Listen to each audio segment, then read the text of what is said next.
মুখের কথা নয়, আমার বানানো কথাও নয়, এ কথাগুলো শাস্ত্র সিদ্ধান্তের কথা।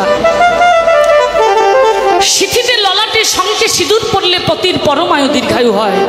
আবার এমন কিছু দিন আছে যে দিনে সিঁদুর পরিধান করলে পতির পরমায়ু ক্ষয় হয়ে যায়। সেই দিনটার কথা শুনবেন না? শুনবেন? তাহলে একটু নীরবতা পালন করে আমার দিকে লক্ষ্য রাখুন।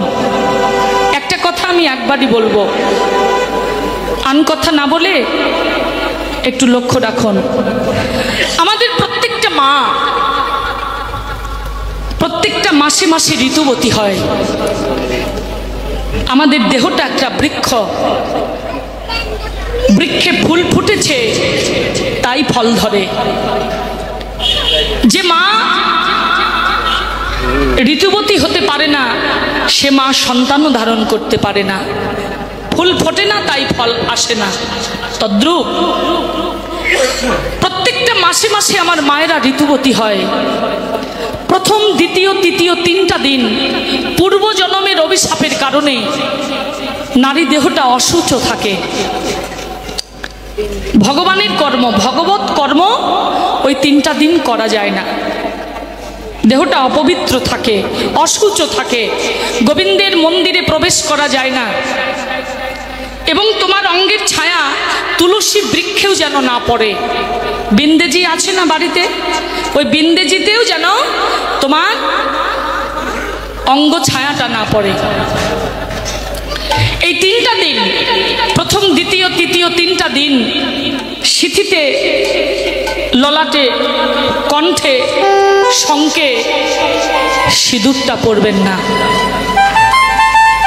এই 3টা দিন সিঁদুর পরিধান করবেন না। এবং এই প্রথম, দ্বিতীয়, তৃতীয় 3টা দিন আপনারা আপনাদের পতির বিছানায় ঘুমাবেন না দয়া করে। স্পর্শ দোষ বড় দোষ। আপনার এই 3টা দিন যখন অতিবাহিত হলো, আপনি গঙ্গা স্নান করে শুদ্ধ বস্ত্রটা পরে আপনার দেহটা শুদ্ধ করলেন। আপনি এই 3 দিন পর আবার সিথিতে, ললাটে, শঙ্কতে সিঁদুর পরা ধরলেন, সিঁদুর পরবেন। এবং আর একটা কথা বলি, আপনাদের এই ঋতুবতী হবার এই 3টা দিন যদি পতির বিছানায় ঘুমান, আপনার স্পর্শে আপনার পতির পরমায়ু ক্ষয় হয়ে যাবে। এবং আরেকটা কথা বলি, যে কথাটা নারী জীবনের সবচেয়ে গুরুত্বপূর্ণ কথা। আমাদের দেহে আছে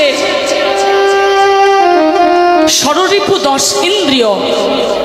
এই ষড়রিপু 10 ইন্দ্রিয়ের মধ্যে সবচাইতে হলো দুর্জয় কাম ইন্দ্রিয়। যে নারী কামকে দমন করে প্রেম দিয়ে তার পতিকে ভালোবাসতে পারে, পতিকে প্রেমিক করে তুলতে পারে, কামকে পরিহার করাতে পারে, সে নারীর পতি জীবনে তার আগে কোনোদিন পৃথিবী ছেড়ে যেতে পারে না, পারবেই না, কোনোভাবেই সম্ভব নয়। একটা নারী দেহে আছে 9 আনা গুণ, আর আমার বাবার দেহে আছে 3 আনা গুণ। একটা নারীকে 4 ভাগে ভাগ করা হয়। সর্বোত্তম নারী হলো পদ্মিনী, আর সর্বকনিষ্ঠা নারী হলো হস্তিনী। আমাদের নারী জন্মটা কিন্তু বড় ত্যাগের জন্ম রে মা, পূর্বেই বলেছিলাম, বড় ত্যাগের জন্ম এই নারী জন্ম। যদি নারী জন্মে নারীরা ত্যাগ না করে ভোগের ঘরে যায়, সে নারী কখনো পদ্মিনী হতে পারে না। কোনো কোনো নারীর সঙ্গ করলে পুরুষের পরমায়ু বৃদ্ধি হয়, কোনো কোনো নারীর সঙ্গ করলে পুরুষের পরমায়ু ক্ষয় হয়ে যায়। যারা পরকে আপন করে কাঙাল হোক তাতে দুঃখ নেই। যারা সবসময় প্রার্থনা করে আমার পতি, আমার সন্তান, আমার বাবা মা, আমার পরিবারের সকলেই যেন ভালো থাকে। যারা নিজে না খেয়ে তাদেরকে খাওয়িয়ে সুখ পায়, যারা ভাঙা সংসারটা জোড়া লাগাতে পারে, যারা অশান্তিতে আনন্দ দিতে পারে, তারাই হচ্ছে উত্তম পদ্মিনী নারী। এবং আমি প্রত্যেকটা মায়েদের চরণে প্রণতি রাখবো, আপনার এই 3টা দিন অতিবাহিত হয়ে যাবার পরে মাসে যে বাকি কয়টা দিন থাকবে, প্রত্যেকটা দিন আপনারা প্রাতকালে নিদ্রা হইতে জাগবার সময় আপনার ঘুমন্ত স্বামীকে, পতিকে জাগিয়ে নিয়ে তার চরণে একটা প্রণাম রেখে তারপরে ভূমিতে পা রাখবেন। কে কে স্বামীর চরণে প্রণাম করেন একটু দেখি, কে করেন? সবাই সবাই। হরে কৃষ্ণ। কেউ করে না দাদা ভাই? ওই যে একজন করে মাসি, ওই যে ফ্যানের কাছে। কেউ করেন না? সবাই পারে। হায় রে, কি অবস্থা! মনে মনে না, মনে মনে করলে হবে না। কি ব্যাপার, আপনারা স্বামীর চরণে ভক্তি করেন না? আপনাদের সঙ্গে ঝগড়া হয় নাকি? ঝগড়া হয়, তাহলে প্রণাম করেন না কেন? ভক্তি কেন করেন না? সময় নাই। আজকে থেকে আমি বন্দনা মহন্ত আপনাদের চরণে হস্ত রেখে মস্তকটা নুয়ে দিয়ে বলে গেলাম, যদি পতির পরমায়ু দীর্ঘায়ু করতে চাও তাহলে পতির চরণে একটা প্রতিদিন সকালবেলা প্রণাম করে ভূমিতে পা রাখো।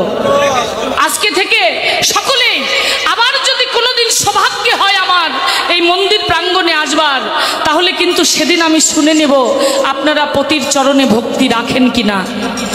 সেদিন কিন্তু উত্তর দিতে হবে আপনাদের। আপনাদের পরমায়ু দীর্ঘায়ু কামনা করে গেলাম, আপনারা সুস্থ থাকবেন। এখানে দেখা না হলে অন্যখানে দেখা হবে, আপনাদের সঙ্গে আমি জিজ্ঞাসা করব কিন্তু। হরে কৃষ্ণ। পতির চরণে ভক্তি রাখবেন। আমি বাবাদেরকেও বলি, হরে কৃষ্ণ বাবা,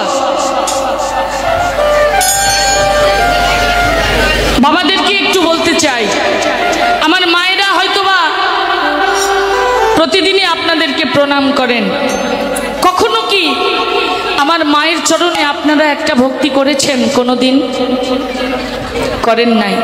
কেন করেন নাই?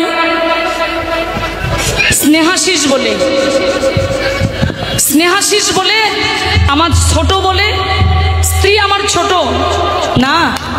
অনাদির আদি গোবিন্দ প্রেমের গুরু হল্লাদিনী রাধারানীর চরণ ধরে যদি কাঁদতে পারেন, তাহলে তো আমরা স্বাভাবিক জীব, আমরা কেন পারি না? সাধন করো নারী, নারী তত্ত্ব না জেনে কেউ যেও না নারীর বাড়ি। না জেনে নারী তত্ত্ব নারীতে হলে মত্ত, পুরুষের পরমার্থ সবই নিবেকারী। এক নারী চতুর দলে, জীব ঘুমায় তার কোলে, ত্রিবেণীর ঘাটে গেলে মোল পাওয়া যায় তারি। দেহে ৭২,০০০ নারী, তার মধ্যে 3টি নারী বড় বলিহারি, ইরা, পিঙ্গলা, সুশর্মা।